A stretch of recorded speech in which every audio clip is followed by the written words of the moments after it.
Welcome to a second take with the same episode with Peter. Peter, I'd ask you how you're doing and how's it been in the pandemic, but I want to ask you, how's it been since, I don't know, the 5 minutes we just last introduced ourselves? My life is fantastic, but per usual, I'm a little bit concerned about the rest of the planet. What's wrong with the rest of the planet? um, if I had to say, I'd say it's two things. One, I would say that humans' relationship with relationships is horribly, horribly broken. And I would say that our ability to communicate is not in much better shape. Now, are you looking at it as a human being or just tackling it as a psychologist? Both. Okay. Well, I mean, Both. I respect that. I think it's a what I'm trying to pinpoint is where did it all go wrong? And I look at it like I think we've just been lied to for way too like since we last talked. I was more into like the mentality of people and understanding like how did we get this way? Is it social media? Is it all these things? I'm starting to realize it's not just that. There's a combination of things. The fact that we've been lied to from the start when it comes to our governments. We don't know a lot of things that we should be knowing. Like, I mean, I've been coming up on the episode number 9/11 and just looking into the 9/11 scenario. I was like, where's the information we're supposed to be having? It's like you opened up the door to lies and deceit. And now you want the people to trust you in every move that you make. You're creating a world where we're divided over some simple stuff. It's everything now is just fighting or policing other people. And it's like, this is not how we're supposed to be processing information. We're supposed to be understanding and talking and communicating and looking at our differences as things to learn about each other in a way to become more expansive as a person.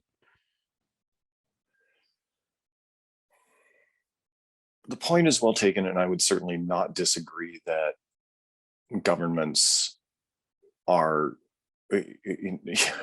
fairly far from transparent and fairly far from honest about their inner workings. But I think there's a more fundamental problem. So, both as a therapist and a philosopher, as well as a person, um, I'm fairly certain, insofar as I believe you can be certain about anything, that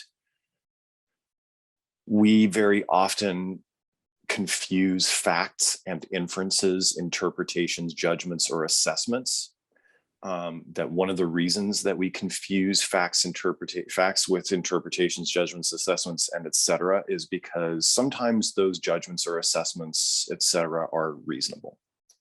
So government's lying to us is absolutely reasonable, and we actually have some facts to believe that Yeah. for some circumstances, and for others, there has been some level of veracity. It would take it would take an effort that is highly complicated, coordinated, that it seems to me humans don't have the constitution for, to keep some of the kinds of things that we would regard as secret. That would be really, really complex. Now, it's not to say that those things aren't reasonable, but I think, again, that just in terms of how humans operate, because we can reason and because we are built that way, we very often mistake what is reasonable or possible with what is correct. Which takes, and I think we probably talked about it last time, because I'm fairly evangelical about the idea of humans learning epistemology and critical thinking. Yeah. And, if I don't want to try to avoid getting in the weeds with any specifics about events, the kinds of circumstances that we're in, et cetera, meaning historical circumstances and that kind of stuff, in favor of talking about, like, what's really the engine of that train in terms of how it is that humans operate. To put a finer point on it, there's a famous wild man psychologist, philosopher, dude is either a genius or out of his mind. A guy named Robert Anton Wilson, who was a psychologist. And I'm even suspicious about Robert Anton Wilson's training, but he said something really interesting that a lot of other people who are great thinkers too would probably support. Daniel Dennett, Sam Harris, Daniel Dennett being the famous philosophy professor from Tufts, Sam Harris being the neuropsychologist out of UCLA and philosopher out of Stanford, that would suggest that, and also Plato, incidentally, would suggest that humans, in terms of how it is that they see the world, our brains edit information as we get it. And because we don't understand the software that's being used in that way, we make a lot of critical thinking errors. And so we come to some conclusions about the world that are not necessarily correct. In a simpler way, what I'm saying is that between some stimulus that we experience in the world and how it is that we respond to it, how it is that my brain says to me that I have observed something and gives me some interpretation about it, there is some software running that actually arguably alters my sense of that thing. And humans don't really have a great way of noticing that that's happening and have a terrible relationship with what to do about it. That's a lot of heavy duty philosophy stuff, because we're talking about consciousness, we're talking about free will, and we're talking about the hard problem of consciousness, as they call it. We're talking about hardware and software problems in terms of how we're enculturated and how our DNA works and that sort of stuff. But simply, another way to think of this is that for any problem that we see on the planet, there are usually more than one possible answers to a thing. Yeah. And just like they say in scientific circles, the use of the tool called Occam's razor, which basically suggests that the simplest explanation tends to be the right one, just statistically speaking. That's a really good tool to use, but that's not always where we go. And in terms of how it is that we have a relationship with these things, I think our feelings about the world get in the way, and we tend to come up with more complex inferences about the world than are really necessary. And I'm really interested in what those things are and what that means and how it is that we do our relationships with one another based on these kinds of things. And I think that that's a lot of what we're running into. I'm fairly certain, I wanted to try to avoid specific examples, but I'm fairly certain that a barrier between me and another human being, and or space between me and another human being, and or being vaccinated, for instance, is certainly less likely for me to give and or get some sort of an illness from somebody else, whether you believe it exists or not, whether or not you believe that Bill Gates is trying to, the devil, is trying to microchip all of us, which is sort of hysterical in the first place, because I'm talking to you on a cell phone right now. I'm already being followed in some fairly complex ways. Well, my buddy brought up the best example for the vaccinated thing. He says when a conversation between a person who's unvaxxed, which I am, and then a person that's vaccinated, it goes like this. I want you to be vaccinated because I want you to be healthy. I want you to be safe, and I care about your well-being because we see all these people on ventilators. And you go, well, okay, well, I'm not really worried about it. I work out every day. I eat pretty healthy. It's not for me right now. I don't feel comfortable taking it right now. Well, then fuck you. I hope you die and I hope you get COVID. That's exactly how the conversations have been going. And that's not drastic at all. That's exactly how every conversation with this goes to, because instead of, I thought you cared about me. I thought you cared about my well-being. No, you're not listening to what I'm saying anymore. I feel like a bunch of people feel like they got that's why a lot of people were like, they only did half of it. They didn't finish it. Because they were like, wait a minute, if somebody told me to jump off a bridge, I wouldn't jump off a bridge, but someone told me that they're going to stick a needle in my arm for the idea of protection. And this is where we get into the fear narrative that a lot of people really like. It's strange how people love the fear narrative of the whole aspect of I like the pandemic. I like things being locked down, pro lockdown, because the idea is to keep people safe. But tell me this, why does lockdown and quarantine they sound two different things basically, but they mean the same thing. One is seen as a safety, and the other one is seen as you're in prison. What I think we're running into is that this is, and I want to try to go back to the thing that I was saying earlier, that I'm less worried about the interpretations than we are about how we talk about that stuff. Because I would agree with you, and that's what I was trying to do before our video cut out, that there's a lot of trouble about how it is that we communicate about this stuff. And we absolutely jump from having a fairly sane discussion about these things to, well, fuck it, you're not hearing me. And I think we really need to be asking ourselves why it is that we're talking past each other. I think we need to be asking ourselves why it is that whatever side of an issue it is that you sit on, whether it's about, being vaccinated or, about the presence absence of God, about whether or not to defund the police, like it doesn't, that unless we can talk with one another to be able to move the needle, that we're going to be in trouble. And so at that point, any evidence or any interpretations and epistemology is fairly irrelevant if we can't speak to one another in a language that we can hear. And that's hard. That's a really difficult thing to do, because there aren't any institutions on the planet that do a great job of teaching us how to have relationships with one another. And until we can do that, like, I think we're just going to be stuck, and that we are going to be at the mercy of, whatever it is, whatever circumstance it is that we find ourselves both, people, with everybody trying to navigate.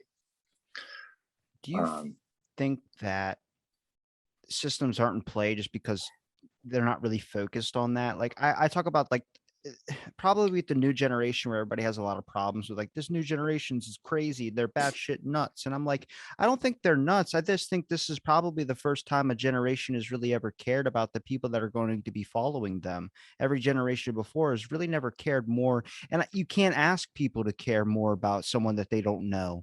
I talk about these McDonald's companies everybody wants to push blame on, and Bezos, even his billionaire millions, whatever you want to call him. I'm not a fan of his, but I'm not going to be mad at the fact it's a person that's going to do whatever they possibly can to make sure that they're, from a business perspective, make money to make sure they never have to worry and struggle. It's very interesting. Someone brought this to my attention. Shout out to Justin.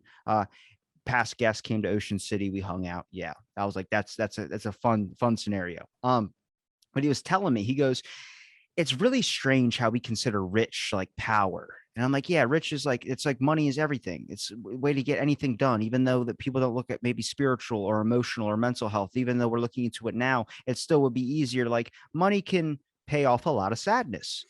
But he goes, what about wealthy people, where they don't have to worry about their kids or their kids' kids or their kids' kids' kids or their kids' kids? And it just keeps going. It's like, yeah, rich kind of takes care of you and then your kids and then maybe your grandkids, but maybe it can run out there too. Wealthy is this aspect of caring for your whole line so nobody ever has to suffer. We're more worried about making our lives easier in this world today rather than working about what's going to affect the future generations. If you're telling me right now that I could have $1 billion to make sure I never have to struggle, first person before I even finish that sentence is going to be like, hell yes. It's like, okay, but what happens if I told you it's going to hurt future generations if I give you this $1 billion? You're like, well, what do you mean future generations? Your grandkids, your great grandkids, the people in that generation you don't know them. They're not even existing yet. And you're like, well, why would I care? That's McDonald's. He didn't think he was going to start some business that's going to be the hatred for a lot of people, talking about obesity and all these types of things when it brings up health issues. It was a guy looking for a way to get rich to make his life better.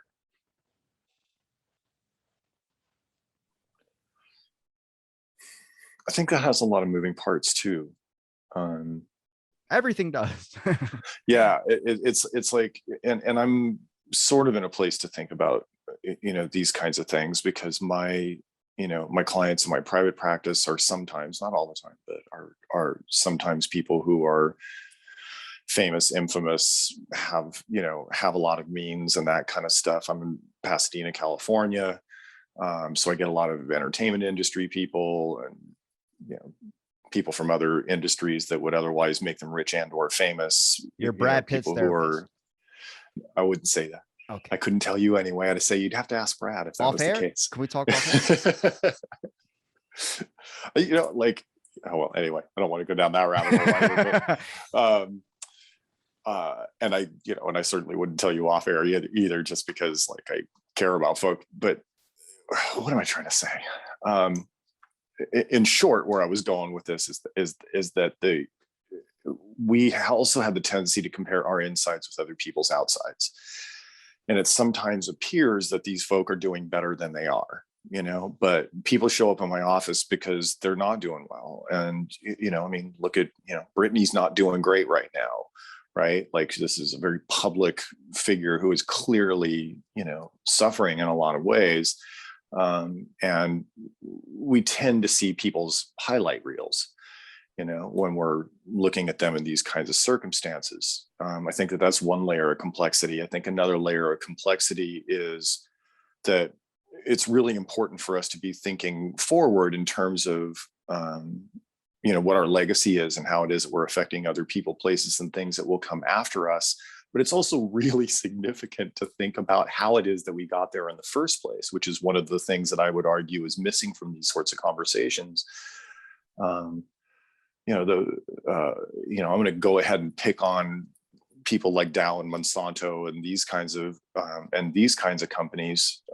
They're the methods that they manage to achieve those goals of doing better for their families and et cetera, have some unavoidable consequences at this point just because of the science that I don't think really justify everything it is that they're doing. And I know that that's also not what you're necessarily saying, but I'm just talking about the layers of complexity that make it really important to think about not just the after, but how it is that we achieve those means. I also think it's really important for us to ask, like, well, why do we need as much as we think it is that we need? Why is it that it's harder for us to have a smaller footprint? And what is the downside to that? You sound like Jesus in my dream when I had a dream about Jesus in a Taco Bell. And he told me, he goes, like, a burrito lands on the table. It's just one burrito. And I'm like, that's all you're getting? He goes, you need less than you think you do. And I was just like, good answer. Dude, that is a great dream. But Oh my gosh. I Do you have a really, lot of dreams? I'm an insomniac. So when I do, they're like 30 minutes, but they feel like 8 years. But they happen to be super intense ones. Like, I've met God, or whatever you would picture God, a giant booming voice, to be, like, so much that it shakes your core. Um, well, I'm not religious either. That's the crazy thing, is like, okay, I don't know what that means. Hopefully when I die, he just, hey, you didn't believe in me for however long I live. But hey, I like your idea though, on the aspect, which I do agree with, is everyone wants a straw man. Everyone wants someone that they can burn with a pitchfork. They want one. This is it. This is the thing that started the fire. It's like, well, could it be more than one? No, no, no, no. This is it. This is what they told me it was. I'm not a fan of the sheep following that a lot of people like, just, okay, they made a mistake. Let's move past that. This is what it is now. It's like, well, like Masker coming back. I look at that like, didn't so much evidence say that that was actually wrong? We don't need to do that. How are we just going to go right back to it? Like, are we all going to start? Like, I saw people at my gym wearing masks again. I'm like, you were just like talking face to face, not even listening to the social distancing rule yesterday. It's like people just completely, well, here's the new science. It's the same stuff. And I'm like, are we going in like I feel like I'm in a loop where I'm like, what is happening? I have to like chop my finger off to make sure I'm okay. You know what I mean? Like, to make sure I'm not repeating the same history over and over and over again. But I feel like that's what we're doing. Yeah. And that brings me to another thing that I'm apparently evangelizing on your show this time, which is that I think one of the critical thinking errors that we make too is that, and I'm not suggesting that you're making this one necessarily, but it just reminded me of it, that when we start to make complaints about, I mean, in the first place, there's not necessarily two sides to every issue. Sometimes there's one side, I think, in terms of what might be right. Sometimes I think there are several sides as opposed to just one side or another. And all I'm getting at is that we also fall to what we would call a false equivalence, meaning that, like, well, because these people have been wrong and those people have been wrong, then everybody's wrong, so fuck it. And I'm not really sure that that's the best way to come to align ourselves with some sort of truth or reality either. And again, for me, it comes down to, like, well, how do we think about this stuff and how do we talk about this stuff? And are there better ways to do that rather than, less good ways to do that? I tend to fall, just politically, philosophically, I tend to fall left of a lot of people on the left. I would argue that a lot of times what we call the left is not even really the left. That's how far left I tend to go sometimes. Um, and regardless of the whether or not that is correct, um, I have a lot of good reasons um, to critique what we would normally think of, there being something wrong on both sides of the political divide. And because of our resignation to the problem of, well, like, people have been wrong on both sides, I think sometimes we just sort of opt out or give up when there might be a better way for us to be able to come to some sort of better answer for all of those concerned. And I think some of it has to do with a lack of science literacy, a lack of of knowledge about how to communicate and how to have relationships. The fact that we do not such a great job of teaching critical thinking and epistemology. I think there are some educational things that get in the way of that. And those are the kinds of things that I'm more interested in, rather than, oh, hello, I'm being invaded by a pit bull, than the rightness or wrongness of one people on one side versus another. I'm really interested in the methods. I'm really Yeah. interested in, like, how it is that we come to this stuff, So rather I'm in the boat than, too. I'm in that boat. yeah. I look at it like my biggest issue, and the one that I'm trying to understand is like right where you kind of like said I'm left, for instance. At that second, I could have easily been like, "You're a lefty," and then like, and that's how most of it goes when anybody addresses that certain thing, and then immediately you're pinning yourselves on sides and you're labeling. I don't like the labels. I don't like the classifications. I look at it like we're one species. We are legit. There's no race in this whole thing. There's just one species, and we're destroying each other apart because nobody wants to sit and listen and have these conversations. Which I say you bond more on your differences than you do your similarities. People say you connect with similar things. Well, then you end up getting into sports talk, and I hate sports talk where everyone's like, "You're a Ravens fan, I'm a Ravens fan." Then anytime you meet that person, all you do is talk about the fucking Ravens, and I'm like, you can excel past that. And if your relationship has nothing there, you're trying to find a similarity. Well, do you like sports? Man, I'm more of like a luge fan. You're like, I don't want ever want to watch luge. And it's like, well, talk about these things, and maybe you'll enhance each other's perspectives and insights of why you like it so much to cause them to want to experience something new. The whole thing about information processing, we're all information. If you're a leftist, I would be called, I guess I've been called a libertarian, even though I don't know. I'm kind of teetering back and forth. I don't like the political stuff. I like talking shit on all sides. But I play devil's advocate because I like to see what the other perspective is. Because if you just have one in a room, you're not getting any progress. You're only having people agree with you, a bunch of yes man. I want the authenticity. I want you to speak your mind, which is why I like you Mhm. so much. I like it when people speak their mind. I like what say. What are you worried about saying that is going to upset somebody? People are afraid that someone's going to attack you, and I don't think that's how society should be. Society should be like, what do you think about? Well, I think this is this. Well, you think that's a good thing? Well, let's talk about that and understand why. So you get the information exchange. You understand this person's perspective. Now you've only gained insight into your own. Doesn't mean you need to go over to his house and borrow a cup of sugar. It just means you have this now other perspective into your mind of how that person thinks that way. I've talked to people that believe there's a flat earth, and I've talked to people that don't are astrophysicists that will tell you it's not. It's more about the conversation. I don't believe there's a flat earth, but I'll fight their side and I'll talk about their side just so we can understand the points that they're trying to make, because you're all the hero in your own story. And people see that as they're doing a good deed, but they don't realize the damage that they're doing. Me even talking to you on a podcast might affect someone for the good and might affect someone for the bad. I have no clue.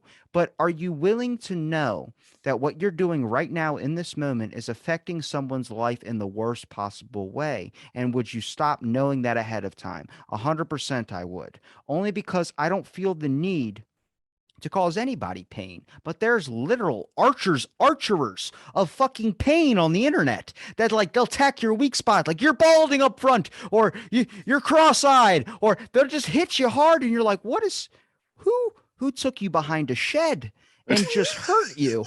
Like Jesus.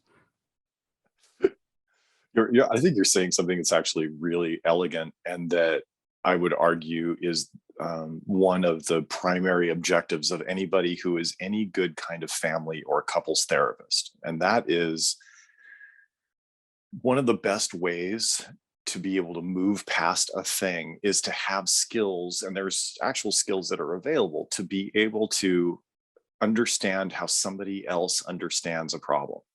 It's one of the very first things that is done, I would argue, in any kind of relationship counseling, family counseling, couples counseling, any version of that, problem solving between employees or whatever. And there are skills that are available to do that. There are large portions of entire theoretical orientations, as they call them in therapy, that teach people how to learn how to understand how somebody else understands the problem.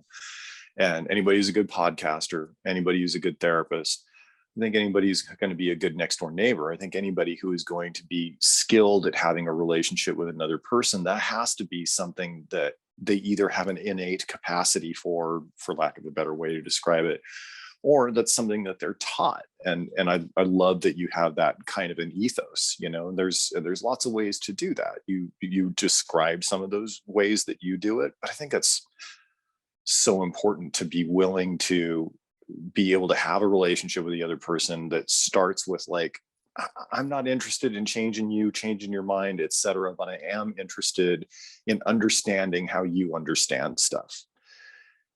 And without that, we're not going to move the needle with the Israel-Palestine problem in terms of, what's the best martial art. I'm interested in that stuff in terms of, what kind of music is most relevant in our culture right now, or any other question it is that we're trying to answer. It's really important to have those kinds of skills. And it's kind of another piece of the thing that I was talking about when I'm saying that I'm interested in relationships and how it is that we're talking about talking, because that unless we move that needle, we're going to be either sheltering in place because people don't get better, or sheltering in place unnecessarily. I'm exaggerating to make my point, until circumstances dictate for the human race like what we're going to be stuck with. Unless we learn how to do that, the tail is absolutely going to wag the dog with the problem that we're sort of kind of not, we're just nibbling on the edges of. I look at it like it's very, very difficult when we look down. Like, for instance, if you have a certain side or you have a certain point, it's not about trying to understand the other person's point. It's about either making sure you put up the walls so no one can attack you, or you have to have the sword and you're attacking somebody else's point. And I look at it like, I have no biases in anything. There's only two things I think in my whole entire life I've ever gotten into a debate about, which was, one was about kids getting free lunches, and then the other one was like, I was a kid that needed free lunch too. So it's like I fight the side of like, I don't want anybody to struggle, but I also don't know how much of my thoughts are my own. When I start talking to a bunch of people and I've accumulated all this information, I start talking with things that my one thought goes in my head. It goes, what happens if I move my leg up on a bench? Well, I fart differently. That's my own thought for sure. And then there's a critical thought that comes in, talking about a lot of that's going on with the government and situations that we're not really dealing with and focusing on. We're making change, but I'm curious to how much change is actually progressive rather than just tearing each other apart. There's a giant thing. QAnon, for instance, is probably the biggest one. That is a great idea of making sure that no kid is ever hurt in such a way like that, trafficked or anything. We want to make sure there's none of that as possible. But then it became crazy things where people were attacking random people on the internet, which that all plays into a factor. Like I talk about another experience we're not seeing. The Russia has a system set up where they hire people to make trolls, and they go on the internet and they spark up animosity between people, and you start fighting people around you. It's a military tactic to divide up people in your own nation. So they tear each other apart. It's easier to take over. It's like a slow play game. But I look at that like, the person that you're harboring all this hatred to, what are you mad at? Well, I'm mad because they're a Trump supporter or they're a Biden supporter.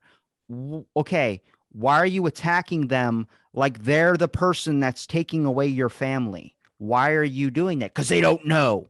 Well, shouldn't you talk about these things to be able to enhance your perspective on why they think this way and hopefully talk some things out? These don't necessarily need to be arguments. They should never be debates. They are called conversational tools. And you start to notice that it's the certain things. I have a huge issue with media. Why does media have to tell me that a young black man was shot? Why can't you say a person had lost their life? It's the same shit.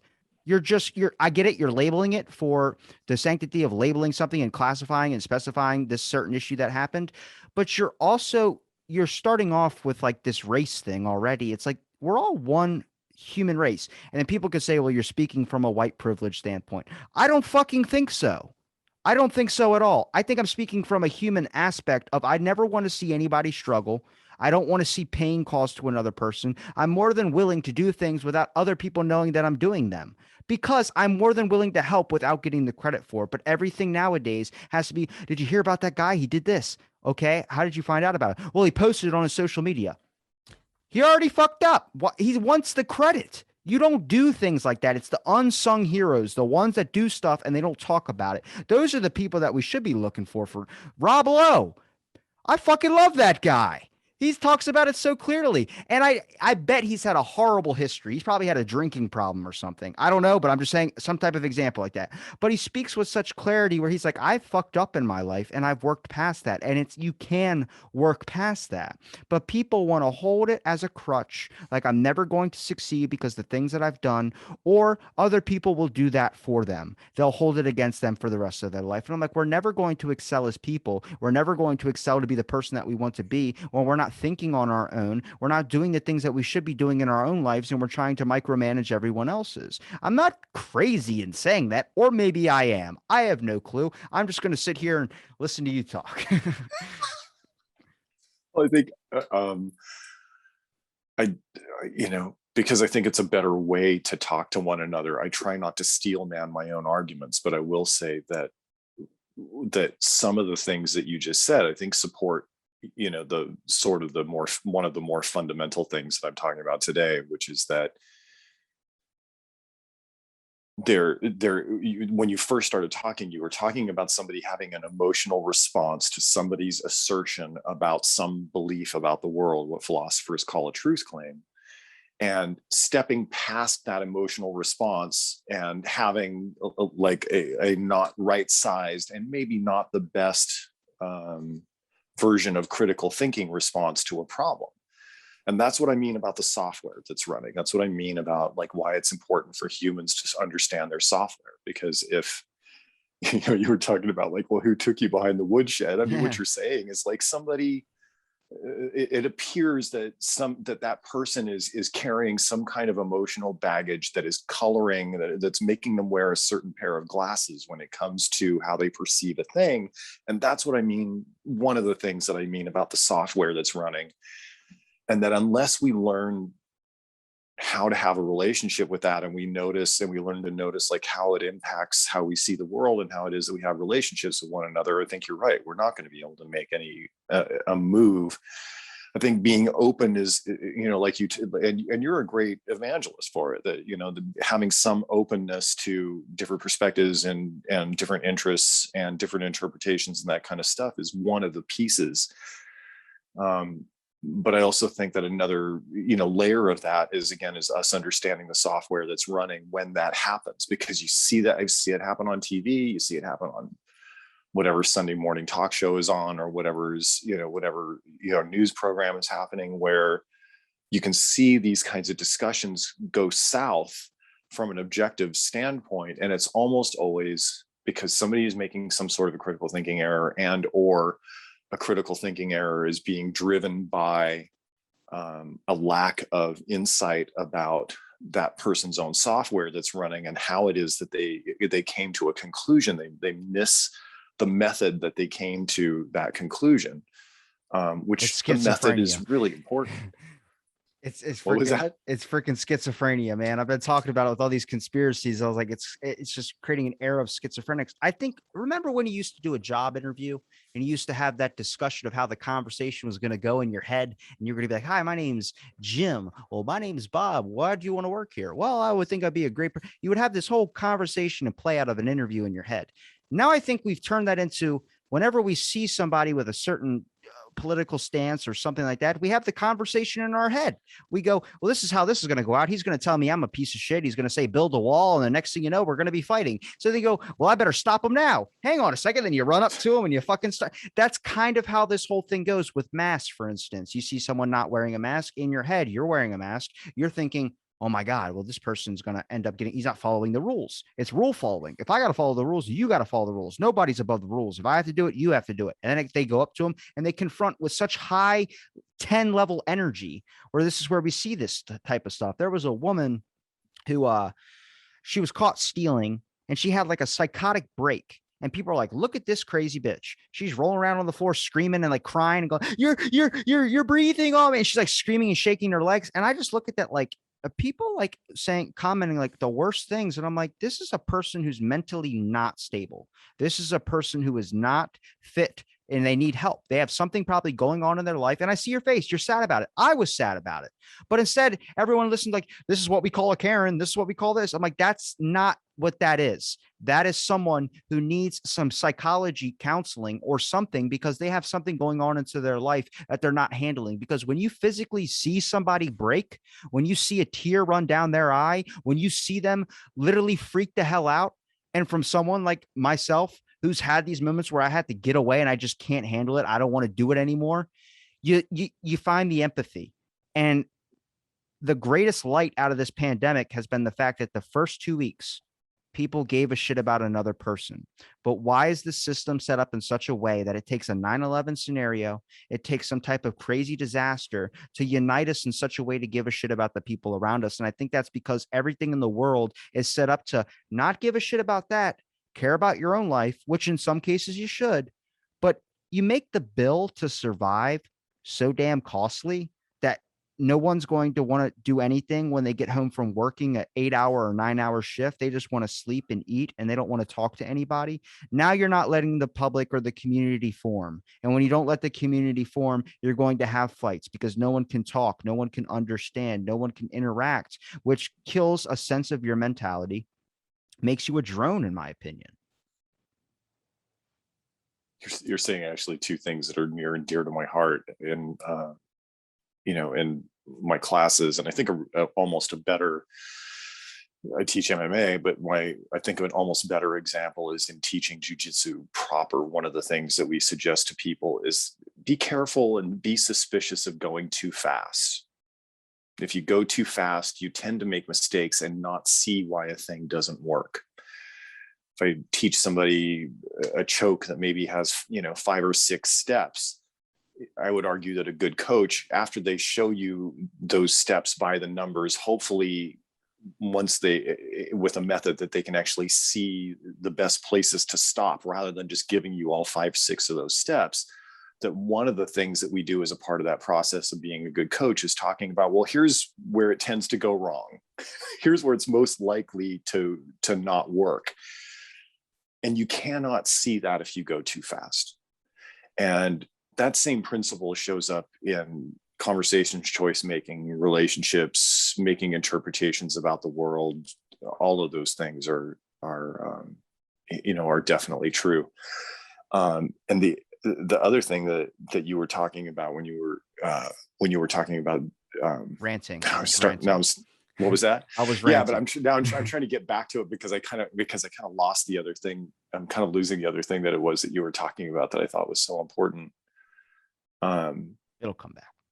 Yeah, maybe it'll come back. We'll see. But I think that that's another piece of this, is that we don't notice as a part of our discourse that we put a lot of stuff on the table between us, and it just violates the laws of physics. It violates the second law of thermodynamics, meaning that, and I talk with my clients about this a lot, because I talk about physics a lot with my clients. There's a part of the second law of thermodynamics governs part of the problem of entropy. And it essentially states that anything that you add to an existing closed system makes that system inherently more chaotic. And the Queen's or King's English, rather, what that means is that if you and I are playing pool, there's a limited amount of entropy and chaos on the table because there's one white ball and there's 15 stripes and solids. But if I reach over on the table next to us and I put another ball on the table, then entropy increases and it makes our game inherently more chaotic. and we don't notice that as a method of the way that we talk to one another, that's a fucking problem. And we're usually going too fast because we're not noticing the software that's running in our heads about how I am emotionally attached to trying to change your mind or your behavior. I don't notice that I make mistakes in terms of how it is that you and I are trying to problem solve something, because we're going too fucking fast. And that's so anyway, I just think that that's a really important thing that you said. And I just wish that there was more things in our life that made us notice that. The public, the world, myself included, probably has an unrealistic expectation of doing as much as they possibly can, especially the younger generations, to do as much as they possibly can in the time that they have, because they don't know, they want it now. I want to be, I would like to be famous now, but not for the idea of why everybody wants to be famous. Everybody wants to be famous for an idea of wanting to be loved, or considering that maybe a way of like having power. I just wanted to, because I know that it brings influence, and I know that influence can actually make change in a way that I think change should be made, you know? And what I think change should be made is by asking the public, what do you think should be doing, and talking about a civil discourse. I think there should be a Zoom conversation that everyone should take with a random person an hour a day. It's been more beneficial to my life than it's been ever apart, because you're going to come across people that you're going to meet that are going to be willing to learn. It needs to be more generations of people that are willing to have a conversation and learn the other person's perspective, which we're not dealing with. There's an unrealistic expectation that if you're not going to be successful by your 25, you're a fucking failure. And that's not what it is. There, people expect kids to move out when they're 20. No, that's not going to happen anymore, because the world, payments, everything is a lot more expensive than it was when the older generation was a kid. I also blame parents, mostly because you tell your kid they're going to be a freaking astronaut, or they're going to be president, and then next thing you know, they're 30 years old and they're a carpenter. You just set that person up to fucking hate his whole entire life and consider himself a failure. Just tell them they could be anything that they want to be. Let them understand that the world is not limited to one thing, or doing the best that they possibly can to make somebody proud. But that was the mentality, because you wanted them to strive for success. The goalpost is you want to set it so it's obtainable, but you also want to set it so high where you'll keep working to go and grab that goal. But I look at it like, shouldn't the main goal or aspect should just be waking up out of bed, looking in the mirror, and not hating what you see? Talking with people who study psychedelics, talking to people who are really trying to understand themselves and figuring out they found it out now with meditation or doing whatever. Do I say you need to meditate? No. Do I say you have to take psychedelics? No. Could it help? Sure, it could. But I look at it in an aspect of what I would consider successful is definitely unrealistic. But the real measure of success is making sure that you can stand up, smile in the mirror, and be happy, and not wanting to conflict with everything around you. There are people that just get up and they just check social media every hour, checking their following, thinking that the more followers they have, the more successful they'll be. That's not what it's about. It's about learning and understanding. I believe that everything comes with time. I don't believe in a faith, but I believe that it works itself out. Now, how hard are you willing to get broken down to your knees for that payoff of when it works out? I don't know if this podcast will work out when I'm 30, when I'm 40. Hopefully I'm not doing it that long. Jeez, I need to get a life at that point. But I look at it like, have I gotten what I wanted out of it? It saved somebody's life. It's gotten a lot of positive messages for people that might be going on a hard drive or might need something. I don't like to be motivational, but I like to talk to people, and I like to understand that if you take that risk of opening up an opportunity or a door to someone instead of having your gates up 24/7, if you open up that door, you might get a hater, or you might get someone in a really engaging conversation that could go on for a while, where afterwards you feel charged. It's that risk. I'm willing to take that risk. I look on my computer, I'm scrolling through guests to get, which is the hardest part about doing this show. I wish someone would do it for me. But I'm looking through and I see in the bio like activist, feminist. And then you see the face and you see the crazy eyes where it's like there's a mental health issue there. And you're like, this is why I have an issue with feminists. They don't want to, I like the idea, but they don't want to teach you. They don't want to make you understand. They want to say you're white and you need to pay. Why the fuck that's what gets me. Oh my God. I look at that like, what are we talking about here? Why are we going to punish future generations for things that happened in the past? I look at that like, you really want to teach people You really want to excel people and make them better as people? You fucking understand the past and you make sure you never do it again. But you don't punish people. You don't crucify them. You don't put them up on a thing and say that they need to pay. They defunded the police. They revamped it back up because they realized how bad it was getting when Antifa was walking around with fucking frying pans because they could just say, "Oh, we're going to cook." Yeah, with the fucking 10-inch frying pan, you're walking around in the middle of New York in the middle of the day. Really? Come on now. But that was a way to work around the rule, and they were beating people over the head with them. You got the country so ramped up, you got to bring us down. You can't ramp people up, throw them in their home for a month or almost a year, and then let them release out into the world, or you're going to have a disaster. You need to talk to people. Authenticity is my main point here. Say, I'm the CDC.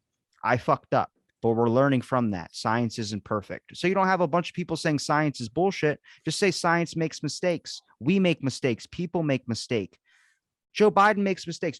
Trump makes mistakes. I don't give a shit. I want to get on the right path to success. And if you're going to sit and talk about things that we did months ago, or things that happened a year ago, or things that happened 10 years ago, you're not striving forward.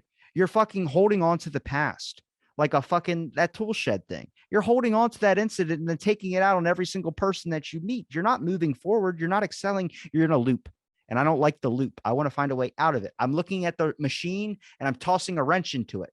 I want to know what's going to stop us from repeating the same thing over and over again until we get to a point where I go into the store and I don't have to be quiet. I don't have to sit and look forward and just worry about the things that are going on in my own life. I can expand the conversation out and start to talk to people without someone going paper or plastic. I'm like, well, how's your day going? Paper or plastic? I'm just asking how your day is going. I don't have time for your shit, Robbie. You do this every day. And I'm like, okay, all right, geez, I'll get my stuff. I'll come back tomorrow. Well, where you started was in, you were talking about parents a little bit, and I think that that's another important thing that don't not only is about kids and about parents and kids, but it's just about relationships in general. And if I had to, if you put me on, you know, your show or another show, and you said like, what's one of the, top maybe 25 things that I think are wrong with the planet. One of the things that I think is wrong with the planet is that most of the kids that I have that come into my office, they would say that one of the reasons they have such a technical difficulty with their parents, if and unfortunately most kids don't have this language until they've been in therapy for a while. I'm talking more like adolescence. One of the things I think that they would say is that they feel like the world and specifically their parents are more interested in what they produce than who they are as people. And I think it speaks to a lot of the things that you're talking about in terms of, how it is that we relate to one another and how it is that we understand somebody else and their, and their life and their perspective about the world. Like, we're not really good at that. We are, fairly adept at saying like, here's what I think that you ought to be doing, and here's how I think that you ought to be doing it. And without any real examination about whether or not those things have worth or value or for the methods or consequences, that come along with that. But that's why a lot of people in general, I think, are in pain. And specifically why I think a lot of kids are in pain about stuff is because they feel like they have to produce something rather than have the opportunity to figure out who they are in the first place. And for me, that's just job security for guys like me. And I'm trying to put myself out of a job. I have it right on my website. Like I'm trying to Yeah. I'm trying my level best to put myself out of a job, and I'm not going to be able to put myself out of a job as long as our relationship, and I don't just mean with parents and kids, but our relationships with one another starts with the way that we think everybody else needs to operate and behave without any sort of effort to understand who that person is in the first place. You want to know what my biggest fear is? Heck yes. Standing in a crowd of people and nobody knowing my name. Standing in a crowd of people and not recognizing any faces that are in that group. I look at it like I think the reason why kids have a lot of parent issues or family issues or people just have regrets or they have these idea of who they are is worthless is because what they're doing is not enough. They feel like what they're doing, waking up out of bed, or just anything, going to work and just living this crappy job and working, but they have a house. They measure themselves on all their failures rather than measuring themselves on their successes. The fact that you are still alive today, you have a working heart, you have a working lung, and you know in the world that someone cares about you. You know, in the that's the that if there's one change that anybody could take it, and I'm pretty sure everybody feels this way. Nobody ever wants anybody to feel like a failure. There are people that want you to fail because they see you succeeding so much. Those are called what we call haters for sure. But I don't think anybody wants somebody to get to a point where they blow their head off.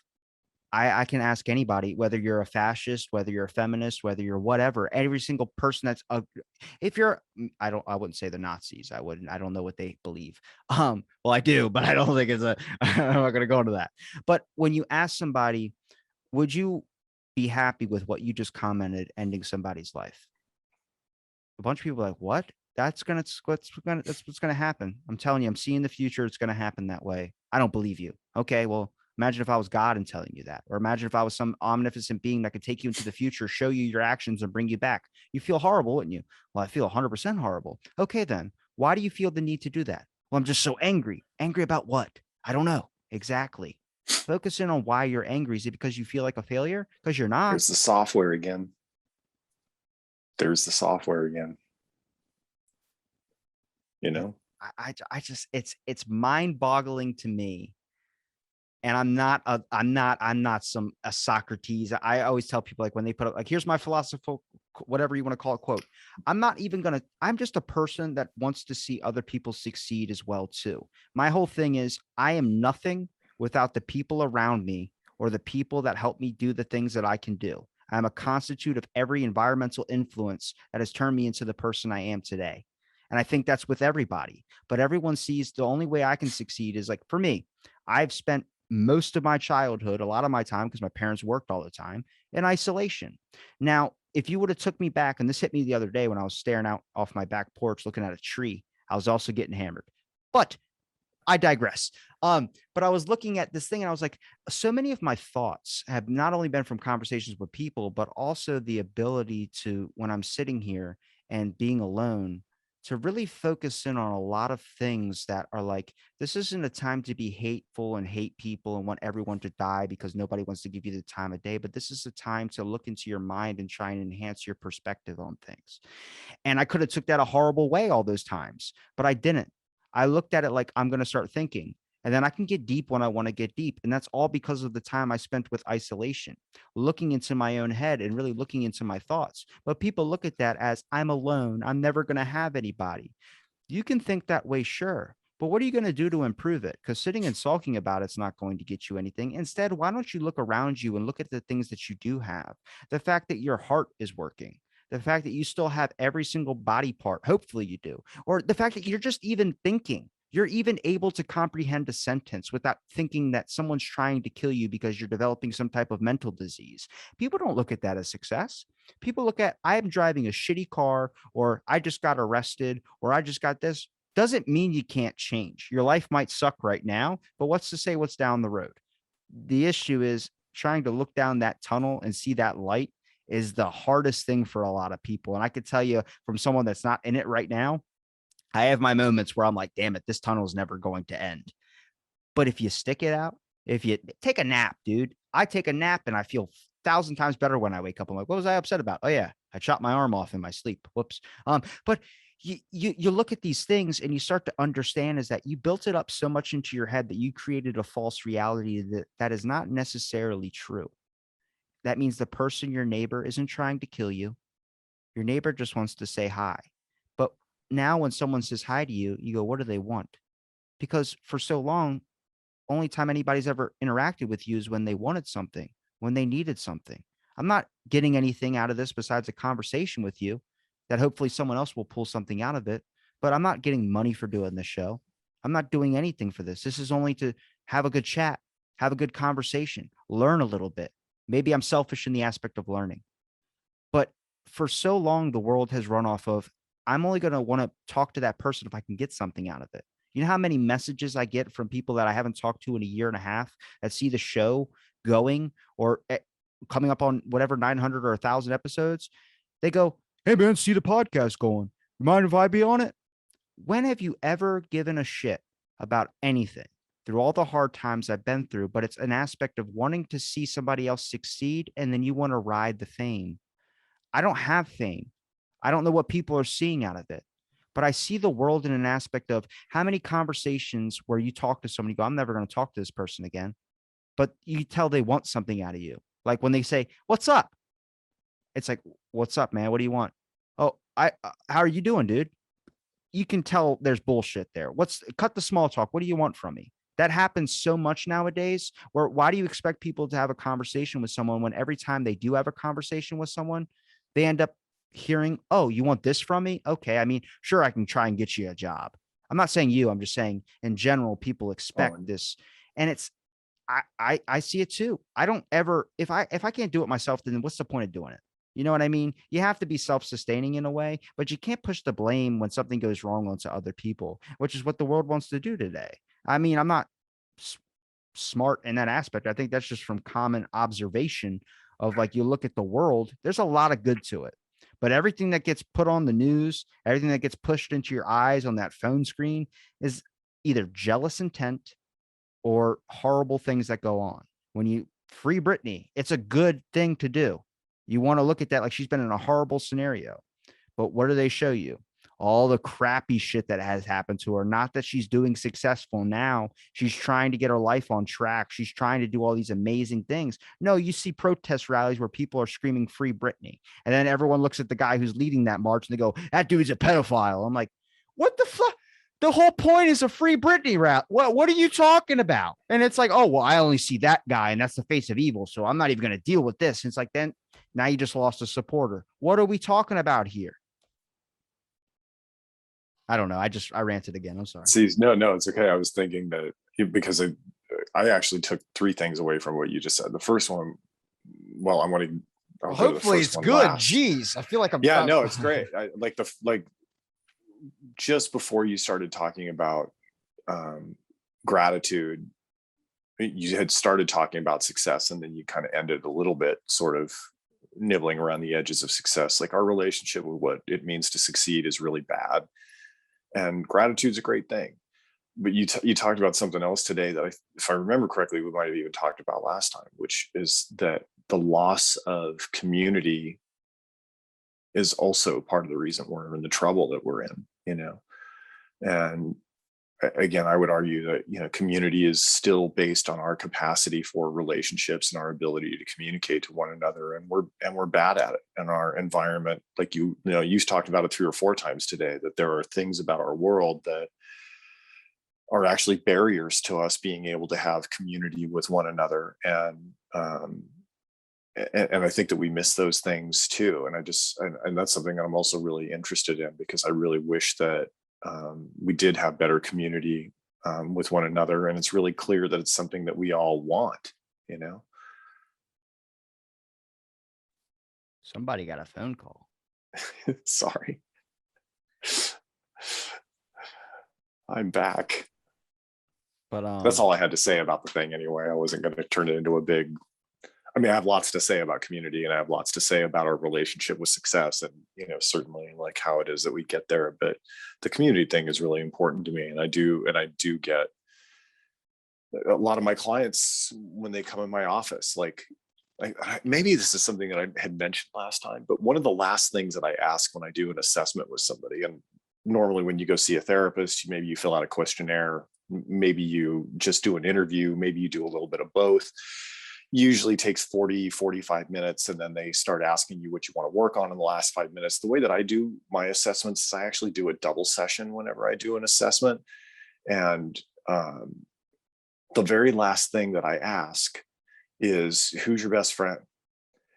And about 95% of the people that are in my office say some version of they don't have one, and or they haven't felt connected to people in a really long time. And it's admittedly a little bit of a calculated therapist-y move on my part, but I'm just pretty certain that that has something to do with why it is that they're ending up in my office, is because they don't feel connected and they don't feel a sense of community. And that is one of the things that's contributing to their depression, anxiety, addiction, difficulty sleeping, stressors at work, whatever, is just the absence of community. And you have a lot to say about that, and you work really hard to try to make those things happen for people, and I really appreciate that. I look at it like I, someone when we I talked about guns a while ago when I was like, I think there should be a mental health check. And someone said, like, what, every gun person should be a psychiatrist to be able to sell you a gun? I'm like, no, but I don't think it's a job. And it sucks that it has to be an aspect of like, why does it have to be a job for someone to ask how someone's day is going? That just used to be a common thing.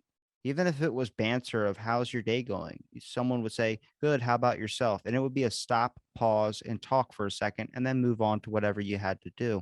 Now it's like you get the person that says, hey, man, how's it going? As they're walking away from you. Like, I don't really want to talk to you, but I know this is the manner type of way of talking, of just saying that. I have so many people do that. Like, good morning. I say it every day, dude. Like 1,000. I always change it up too. I'll be like, good morning, good morning. And I'll just like to different people that will keep walking in. And they're like, what? Like, I just heard you talk a higher pitch to somebody else. I'm like, yeah, like changing it up. It makes it, but someone told my boss, and he pointed at me, and I thought he was talking shit. I was like, "Oh my god, did I do something wrong?" And then I go, "What did he say?" And my boss just goes, "He said that you're the only person here that says good morning to him, always in this chipper mood." And I'm like, "Yeah, because why would I want someone else to see something that is just only going to make their day worse? Why would I want to sit there with a boring, bland look on my face and not want to do that?" And it's not your job to always be happy and chipper around people, but it also shouldn't be your job to ask how someone's day is going. And you should actually just say it. If you say it and you don't mean it and you don't give a shit what the answer is, you just look away, then don't say anything at all. I prefer the authenticity. If you actually care about someone's day, how it's going, ask them. But don't do it because you feel I'm going to do this, but I'm not really going to listen to the answer, because then they feel neglected when they do want to talk about. You have to be willing to accept that there's a part of that where it's going to be open up an era of conversation that might take 10, 15 minutes while they talk to you about how something's going. It's just an open platform, an open discussion. There should be more of that in this world, but everything turns into a fight, picking a side or an argument. And I look at that like I don't agree with that. I don't think that should be like that at all. I don't know why people feel the need to do so. I don't feel, but I don't know. Maybe it's just the way that the world's turning into. Maybe we just need to get into groups and never talk to anybody unless they agree with everything that we agree with. And as soon as they don't, you cut them off. I don't know. My buddy, my best friend doesn't agree with me at all. 100% of things I say, he's like, you're stupid. I'm like, thanks. I really love the vote of confidence. He's like, anytime, anytime. I'm like, I like that because I know deep down and I can sense it about him. He actually gives a shit. You can sense people lack I don't know if you've seen Bo Burnham's special Inside. Not yet. You need to watch that because he made it during lockdown and it just captures everything. Like in the beginning, he goes, sorry that I look like a mess. I haven't booked a haircut because it got rescheduled. Robert's been a little bit depressed, and that's his hairdresser. And then he just goes into this whole thing that's like, it's mental health captured perfectly in a bottle. He's got a song about the internet, welcome to the internet. And it's like a carnival vibe, but he's reading off everything somebody was searching on the internet. It's so back and forth, all flip floppy, like somebody's like crazy on the internet. And that's what the internet is. But he goes, apathy is a tragedy and boredom is a crime. And then it packs so much words into what he says, where he's getting an Emmy. He's nominated at least for it, which is like, it's a kid from YouTube doing that. So you look at it like everyone can relate to that. Everyone sees his songs in a different manner. And it's just so interesting to me how one person who doesn't have anything, that doesn't want the spotlight, gets anxiety by being on stage, does the thing that he's afraid of doing because he's good at what he does when he does it. It's just, you start to look at like anybody can have a discussion, anybody can have a conversation. We all experience the same things in different forms, in different ways. People can say, well, I will never understand that struggle. Sure, but you can listen and try your best to understand and find the empathy factor that you've neglected for so long. I just feel like empathy, for instance, it's you use it or you lose it. And sadly, the way it's been going on for so long, a lot of people have lost it. I don't think it's necessarily 100% gone, but you got to look into that. When someone you care about says, I just lost this person that was very special to my life. And you're like, oh my God, I'm sorry. And you feel the empathy, you feel the caring for it. It can be like that with everybody. But how are you going to have that when they don't know your name, when you don't know them, when you don't even know a friend? Like I talk about conversation, for instance, what's happened to me. I've had a podcast with someone, and then 400 episodes later, that person is new. That person, you know, John, I know John. I'm friends with John. Any friend of John's a friend of mine. Okay. So have more conversations with people. Next thing you know, maybe 100 people later, you know the person that that person knows. And now you guys are friends and now you guys are connected, starting off by making a community that way through the era of conversation. It's pretty simple and really complex. Yeah. And I'm very troubled about the empathy thing, because I would argue that empathy requires our ability to be connected to ourselves first, to be able to learn how to be able to do it with other people. And I'm guessing, like you, there's, I also see a lot of things in our society, in our time, that are absolute barriers to that, either being able to have a sense of myself or being able to have a relationship with other people in the sense of like being empathic with them. And all we got to do is wake up in the morning, and there are things that keep us from being able to do that. I would argue that the natural logical extension of that is actually the thing that makes therapy work. And what I mean is that if I were challenged, in any sort of a public place or a private place, like you and I are in a semi-private public place right now, if you were to ask me what it is that I think that moves somebody from feeling some version of shitty to feeling less shitty, that one of the best ways to be able to do that is through what I would call intimacy. And the way that dogs don't like coffee. Pibbles don't drink coffee. Get your tongue out of my coffee cup. That the thing that actually moves somebody from feeling lousy to feeling less lousy, the most predictable thing is intimacy. And the way that I define intimacy is me having feelings about your life. So if you're the dude who doesn't feel good, and if I can have some method, go on, Pibble. Okay, don't, of having feelings about your life, you almost almost invariably feel better. I ask my clients this when they leave. I'm like, if you come in lonely, like, have you ever left my office lonely? I've asked tons of people this, and nobody has ever said that they have once. And my inference about that, right or wrong, is that the reason why it is that they manage to feel differently or feel less lonely is because I'm having feelings about their life. But that requires me being able to have my feelings and them being able to have theirs. And there's barriers to that. And you've said Energy it a bunch exchange. of times in a bunch of different ways. Like, yeah, it's totally the energy exchange. But the things that you and I have been talking about today are arguably a lot of what those barriers are, that we maximize things that are smaller problems, that we have things that we literally do in our daily lives that are barriers to our ability to have access to our feelings about stuff. How we communicate keeps us from being able to do that. And honestly, like I started by talking about, I don't think that we understand our software, and that we don't have a way of being able to have a relationship with that stuff. Most of us were never raised, if I was to ask most of us, like, well, what in the systems that you were brought up around helped you have a relationship with yourself and helped you have a relationship with somebody else? There isn't an organized method that comes from our schools, family constellations, religion. Even a lot of therapists, I would argue, are bad at it. And I think that that's one of the things that we need to be doing in mental health, is that we need to be helping people learn how to have a relationship with themselves, and they can use that model as having a relationship with other people. And there should be an organized way of doing it, because improvising in that way is clearly not working for the human animal. So maybe there should be some sort of at least a vague blueprint of how to do that. And you say a lot of those things. Community is really important, and openness is really important. the ability to communicate and to have discussions, that you are less interested in an outcome than you are in an understanding. Like, all of those things are great tools, and I would argue that they can be organized, but it's just not something that's really happening very much right now, and is even harder during a pandemic, unfortunately.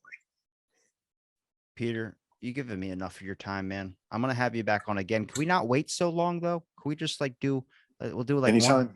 or anytime. Okay. Anytime. And I'm sorry it was so clumsy. I don't like, oh my God.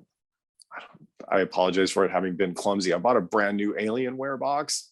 And even though I'm a fan of Alienware, for some reason, it just didn't want to work last week. So apologies.